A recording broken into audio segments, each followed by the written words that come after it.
బట్టిప్రోలు గ్రామంలో విలేకరుల సమావేశంలో మాట్లాడుతున్న వేమూరు నియోజకవర్గ వైఎస్ఆర్సీపీ నియోజకవర్గ ఇన్ఛార్జ్ వరికోటి అశోక్ బాబు. ఈ సమావేశంలో బట్టిప్రోలు ఎంపీపీ దావూరి వెంకట లలిత కుమారి, పలువురు వైసీపీ నాయకులు, కార్యకర్తలు తదితరులు పాల్గొన్నారు. అర్థమైందో కాలేదో మరలా ఇంకొకసారి చెప్తున్నా, పేద వర్గాల దగ్గర దోచుకోవడం అనేది చట్టపరంగా మీరు చేస్తున్నారు. వాళ్ళని కొట్టి వాళ్ళ మీదే కేసులు పెడుతున్నారు, తప్పుడు కేసులన్నీ పెడుతున్నారు. ఇదే కానీ నేర్చుకుంటే రాబోయే 5 సంవత్సరాలలో 5 సంవత్సరాలు దాటిన తర్వాత ఇటువంటి దాడులకే మీరు గురిగా అవుతారు.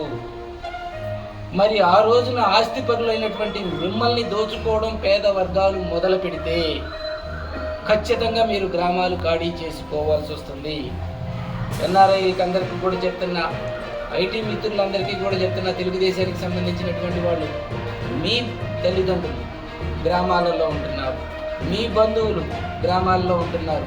మీరు సపోర్ట్ చేసినటువంటి తెలుగుదేశం నాయకులకి, మీ చంద్రబాబు నాయుడు గారికి చెప్పండి, దోచుకోవడం అనేది తప్పు, దీన్ని నేర్పొద్దు. ఇది నేర్చుకుంటే ఖచ్చితంగా ఒకళ్ళనొకళ్ళు దోచుకునేటువంటి సంస్కృతి వస్తుంది. ఈ రోజున రాష్ట్ర ముఖ్యమంత్రి గారి మీద చట్టపరంగా దాని చర్యలు తీసుకుంటే, ఐపీఎస్ ఆఫీసర్ల మీద ఆ రోజున వీళ్ళు చంపడానికి ప్రయత్నం చేశారని చెప్పేసి క్రిమినల్ కేసు పెట్టడం అనేది జగన్మోహన్ రెడ్డి గారి మీద ఉండేటువంటి ఐపీఎస్ ఆఫీసర్ల మీద పోలీసు వర్గాలు మీరైనా చెప్పాలి కదా. మీ అధికారుల మీద ఎప్పుడో జరుగుతూ ఉంటే ఈ రోజు మీరు చేస్తున్న దుర్మార్గపు చర్యల మీద మీరు ఎఫ్ఐఆర్ చేస్తే ప్రైవేట్ కేసులు ఉన్నాయి. మీరు ఎఫ్ఐఆర్ చేసి మా దగ్గర కాగితాలు తీసుకోకపోతే తప్పుడు కేసులు మా మీద పెడితే ఖచ్చితంగా పోలీస్ కంప్లైంట్ అథారిటీ ఉంది. ఆ అథారిటీ దగ్గరికి వెళ్ళి మీరు మా కేసులు తీసుకోవట్లేదని మేము వాళ్ళ ద్వారా మీరు ఎఫ్ఐఆర్ చేయించేదాకా మేము చేయగలం. దయచేసి మీకు అధికారం వచ్చింది, ప్రశాంతంగా ప్రజల నుంచి మీ పాలన మీరు చేసుకోండి. మీ ఇసుక దోపిడీ మీరు ఎట్లా చేస్తున్నారు, మీరు మట్టి ఎలా దోచుకుంటున్నారు, గ్రామాల్లో ఉండేటువంటి చిన్న చిన్న ఉద్యోగుల్ని ఏ రకంగా చేస్తున్నారు, మీరు మందు మీద ఏం చెప్పారు, ఇసుక మీద ఏం చెప్పారు, అన్నీ మీరు ఎట్లా మీరు చెప్పేది ఏదో చేసేది ఏదో చేసుకోండి. అంతేగాని పేద వర్గాల మీద ఇప్పుడు తప్పుడు కేసులు తప్పుడు విధానాలని ప్రజలకి నేర్పొద్దని చెప్పేసి చెప్తా ఉన్నాను. పొలాలని దోచుకుంటున్నారు, పేద వర్గాల్లో ఇంటి స్థలాలు దోచుకుంటున్నారు. దుర్మార్గంగా ఏదన్నా చిన్న వాళ్ళు లేఅవుట్లు వేసుకొని వాళ్ళ సొంత స్థలాల్లో వాళ్ళు చేసుకుంటా ఉంటే వాటిని దుర్మార్గంగా గోళ్ళ పడేసేస్తున్నారు, ఆక్రమించుకుంటా ఉన్నారు. మీ తెలుగుదేశం వాళ్ళందరికీ చెప్తున్నా, వైఎస్ఆర్ పార్టీలో మీరు చేస్తున్న దాడులన్నీ కూడా పేద వర్గాల మీదే చేస్తున్నారు. ఆ పేద వర్గాలకి మీరేం నేర్పుతున్నారంటే దోచుకోవడం ఎలా చేయొచ్చు, క్రిమినల్ కేసులు ఎలా పెట్టొచ్చు, ఎప్పుడు జరిగినా కానీ క్రిమినల్ కేసులు పెట్టొచ్చు అనేటువంటి దాన్ని మీరు నేర్పుతున్నారు. తొందరలో మీకు ఇదే కానీ పేద వర్గాలు నేర్చుకుంటే, ఎందుకంటే కూలోడు నిన్నటిదాకా జగన్మోహన్ రెడ్డి గారి పాలనలో సంతోషంగా బ్రతికారు, మళ్ళీ కూలి చేసుకోగలడు. కడుపు కాలడం అలవాటు అయిపోయినటువంటి వాడు మళ్ళీ కడుపు మార్చుకోవడానికి పెద్ద కష్టం కాదు. కానీ మీ తెలుగుదేశం వాళ్ళు గ్రామాల్లో ఉన్నటువంటి ధనిక వర్గం వాళ్ళందరూ కూడా దోపిడీ చేయడం ఎలా అనేది చట్టపరంగా మీరు తెలుగుదేశం వాళ్ళు నిర్ధారిస్తున్నారో, ఇలా చేయొచ్చని నేర్పుతున్నారో, అదే పేద వర్గాలు కానీ నేర్చుకుంటే రేపు ఖచ్చితంగా మళ్ళీ 5 సంవత్సరాల్లో ఈ దోపిడీకి ప్రతి ఒక్క గ్రామంలోనూ ఆ దోపిడీకి గురవుతారని చెప్పేసి మీకు చెప్తా ఉన్నాను.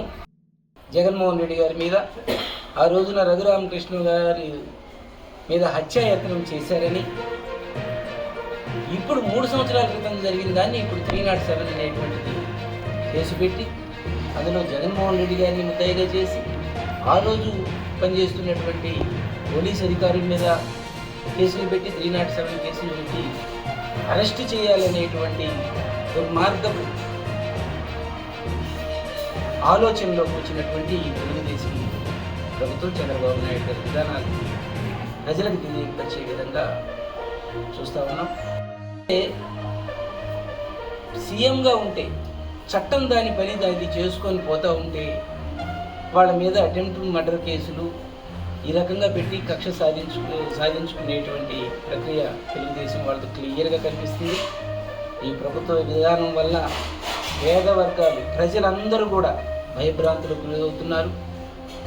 తెలుగుదేశానికి సంబంధించినటువంటి తెలుగుదేశానికి ఓట్లేసినటువంటి ప్రజలు కూడా అదే తెలుగుదేశానికి సామాజిక వర్గం అని చెప్పుకునేటువంటి వాళ్ళు ఇది మా పార్టీ, మా సామాజిక వర్గ పార్టీ అని చెప్పుకునేటువంటి వాళ్ళు కూడా ఈరోజు భయభ్రాంతులకు గురవుతున్నారు. ఆ సామాజిక వర్గానికి సంబంధించినటువంటి తెలుగుదేశం వాళ్ళందరికీ కూడా నేను మీడియా మిత్రుల ద్వారా తెలియజేస్తున్నాను. మీ చంద్రబాబు నాయుడు గారు తప్పు చేస్తున్నాడు, మీ తెలుగుదేశం పార్టీ ప్రభుత్వం తప్పు చేస్తుంది. పేదల్ని దోచుకోవడం, ధనికులు పేదల్ని దోచుకోవడం ఎలా, దాన్ని చట్టపరంగా రెడ్ బుక్ ద్వారా ఒక విధానాన్ని ఎలా చేస్తున్నారో చూస్తా ఉన్నారు. జగన్మోహన్ రెడ్డి గారి మీద ఆ రోజున రఘురామకృష్ణ గారి మీద హత్యాయత్నం చేశారని, ఇప్పుడు 3 సంవత్సరాల క్రితం జరిగిన దాన్ని ఇప్పుడు 307 అనేటువంటిది కేసు పెట్టి అందులో జగన్మోహన్ రెడ్డి గారిని ముద్దాయిగా చేసి ఆ రోజు పనిచేస్తున్నటువంటి పోలీస్ అధికారుల మీద కేసులు పెట్టి 307 కేసులు పెట్టి అరెస్టు చేయాలనేటువంటి దుర్మార్గపు ఆలోచనలోకి వచ్చినటువంటి తెలుగుదేశం ప్రభుత్వం చంద్రబాబు నాయుడు గారి విధానాలు ప్రజలకు తెలియపరిచే విధంగా చూస్తూ ఉన్నాం. పొలాలని దోచుకుంటున్నారు, పేద వర్గాలు ఇంటి స్థలాలు దోచుకుంటున్నారు. దుర్మార్గంగా ఏదన్నా చిన్న చిన్న వాళ్ళు లేఅవుట్లు వేసుకొని వాళ్ళ సొంత స్థలాల్లో వాళ్ళు చేసుకుంటా ఉంటే వాటిని దుర్మార్గంగా గోళ్ళు పడేసేస్తున్నారు, ఆక్రమించుకుంటా ఉన్నారు. మీ తెలుగుదేశం వాళ్ళందరికీ చెప్తున్నా, వైఎస్ఆర్ పార్టీలో మీరు చేస్తున్న దాడులన్నీ కూడా పేద వర్గాల మీదే చేస్తున్నారు. ఆ పేద వర్గాలకి మీరేం నేర్పుతున్నారంటే దోచుకోవడం ఎలా చేయొచ్చు, క్రిమినల్ కేసులు ఎలా పెట్టొచ్చు, ఎప్పుడు జరిగినా కానీ క్రిమినల్ కేసులు పెట్టొచ్చు అనేటువంటి దాన్ని మీరు నేర్పుతున్నారు. తొందరలో మీకు ఇదే కానీ పేద వర్గాలు నేర్చుకుంటే, ఎందుకంటే కూలోడు నిన్నదాకా జగన్మోహన్ రెడ్డి గారి పాలనలో సంతోషంగా బ్రతికారు, మళ్ళీ కూలి చేసుకోగలడు.